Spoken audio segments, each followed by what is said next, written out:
दोस्तों, जंगल में उस दिन जो हुआ उसे देखकर लोगों की सांसें रुक गईं। एक तरफ था मौत जैसा जहरीला किंग कोबरा और दूसरी तरफ आसमान का सबसे खतरनाक शिकारी ईगल। सुबह का समय था। जंगल के पास की सूखी जमीन पर एक विशाल कोबरा धीरे धीरे आगे बढ़ रहा था। उसका फन पूरी तरह खुला हुआ था और उसकी आंखें हर छोटी हरकत पर नजर रख रही थीं। लेकिन कोबरा नहीं जानता था कि आसमान में कोई उसे काफी देर से देख रहा है।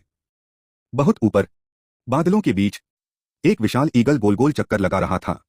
उसकी तेज आंखें नीचे सिर्फ एक चीज पर टिकी थीं, किंग कोबरा। ईगल सही मौके का इंतजार कर रहा था। अचानक ईगल बिजली जैसी रफ्तार से नीचे गिरा। उसके विशाल पंजे सीधे कोबरा की तरफ बढ़े। लेकिन तभी कोबरा ने जोर से फुफकार मारी।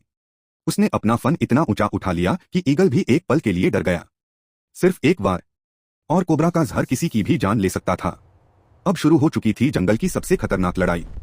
ईगल बार बार आसमान में उड़ता, फिर तेजी से नीचे आकर हमला करता और हर बार कोबरा अपने जहरीले वार से उसे रोक देता। जंगल में धूल उड़ने लगी। पेड़ों पर बैठे पक्षी डरकर उड़ गए। दोनों शिकारी अब पूरी ताकत लगा चुके थे। ईगल समझ चुका था कि अगर उसने कोबरा का सिर नहीं पकड़ा तो अगला पल उसका आखिरी हो सकता है। तभी ईगल ने अचानक हवा में एक बड़ा चक्कर लगाया और पीछे की तरफ से हमला कर दिया। इस बार कोबरा संभल नहीं पाया। ईगल के नुकीले पंजे सीधे उसके शरीर में धंस गए। कोबरा बुरी तरह तड़पने लगा। उसने खुद को छुड़ाने की पूरी कोशिश की, लेकिन ईगल उसे जमीन से ऊपर उठा चुका था। अब वो खतरनाक कोबरा हवा में लटक रहा था। कोबरा लगातार फुफकार रहा था। उसका शरीर हवा में लहराने लगा, लेकिन ईगल ने उसकी गर्दन को मजबूती से पकड़ लिया था। नीचे जंगल में सब कुछ शांत हो चुका था। कुछ ही सेकंड बाद इस खतरनाक लड़ाई का अंत हो गया। दोस्तों, ईगल को आसमान का सबसे खतरनाक शिकारी माना जाता है। उसकी तेज नजर और बिजली जैसी स्पीड उसे बेहद खतरनाक बनाती है।